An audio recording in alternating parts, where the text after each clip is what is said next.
ഏറ്റുമാനൂർ മഹാദേവ ക്ഷേത്രത്തിൽ ഉത്സവത്തിനോടനുബന്ധിച്ചുള്ള സാംസ്കാരിക സമ്മേളനം നടന്നു. പോലീസ് എയ്ഡ് പോസ്റ്റ്, കാഴ്ചപ്പന്തൽ സമർപ്പണം, അഭയം ചാരിറ്റബിൾ ട്രസ്റ്റിന്റെ ഹെൽപ്പ് ഡെസ്ക് എന്നിവയുടെ ഉദ്ഘാടന കർമ്മവും നടന്നു.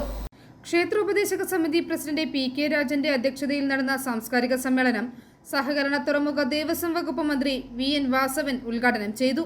ഏറ്റുമാനൂർ മഹാദേവ ക്ഷേത്രത്തിലെ തിരുവുത്സവം ഈ വർഷവും വളരെ ഭംഗിയായി, ചിട്ടയായി, വിജയകരമായി പൂർത്തീകരിക്കാനുള്ള എല്ലാ പശ്ചാത്തല സൗകര്യവും ഞങ്ങൾ ഒരുക്കിയില്ല. കാലക്കൂട്ടി അവലോകന യോഗങ്ങൾ വിളിച്ച് എല്ലാ ഗവൺമെൻറ് ഡിപ്പാർട്ട്മെൻറ്റുകളെയും ഏകോപിപ്പിച്ച് ഉത്സവത്തിനാവശ്യമായ പശ്ചാത്തല സൗകര്യം ഒരുക്കുന്ന പ്രവർത്തനം വളരെ നേരത്തെ തന്നെ നടപ്പാക്കുക. ഇതുകൂടാതെ ക്ഷേത്രവുമായി ബന്ധപ്പെട്ട് വിവിധ തരത്തിൽ നടക്കേണ്ടുന്ന ഒട്ടേറെ വികസന പ്രവർത്തനങ്ങൾ ഈ കാലഘട്ടത്തിൽ നേരിടുന്നു.